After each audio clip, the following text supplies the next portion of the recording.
Direct mutual funds, regular mutual funds ఎందులో invest చేయడం best అనేది చాలా మంది మ్యూచువల్ ఫండ్ ఇన్వెస్టర్స్ స్టార్టింగ్ లో రైట్ చేసే ఒక డిస్కషన్. అయితే ఇందులో ఏది బెస్ట్ అనేది ఒకసారి చూద్దాం. Hi hello, this is Jogi Kurri, financial advisor, Dhanamulam investments. What is the difference between direct mutual funds and regular mutual funds? మీకు స్టాక్ మార్కెట్ల గురించి, మ్యూచువల్ ఫండ్స్ గురించి పూర్తిగా అవగాహన ఉండి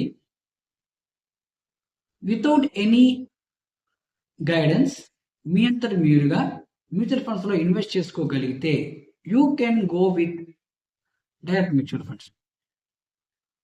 లేదు, నాకు స్టాక్ మార్కెట్ల గురించి కానీ మ్యూచువల్ ఫండ్స్ గురించి కానీ పెద్దగా తెలియదు, ఫండ్ సెలక్షన్ తెలియదు, లేదా ఈ మ్యూచువల్ ఫండ్స్లో ఎలా ఇన్వెస్ట్ చేయాలో తెలియదు, ప్లాట్ఫామ్స్ గురించి కానీ డీమ్యాట్ అకౌంట్స్ గురించి కానీ నాకు దేని గురించి తెలియదు అని అనుకునేటప్పుడు మీరు ఖచ్చితంగా regular mutual funds through invest చేయడం బెస్ట్. ఎందుకంటే రెగ్యులర్ మ్యూచువల్ ఫండ్స్లో ఇన్వెస్ట్ చేసేటప్పుడు మీకు ఒక అడ్వైజర్ దొరుకుతాడు.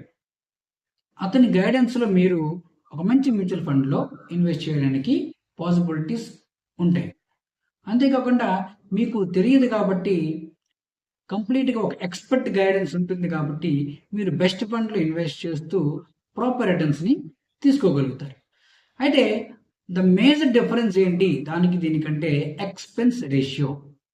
డైరెక్ట్ మ్యూచువల్ ఫండ్స్లో ఎక్స్పెన్స్ రేషియో చాలా తక్కువగా ఉంటుంది, రెగ్యులర్ మ్యూచువల్ ఫండ్స్లో ఎక్స్పెన్స్ రేషియో అనేది కొంచెం ఎక్కువగా ఉంటుంది. సో ఆ ఎక్స్పెన్స్ రేషియో అనేది మీ ప్రాఫిట్స్లో డిఫరెన్స్ కనిపించడానికి ఛాన్సెస్ ఉంటాయి.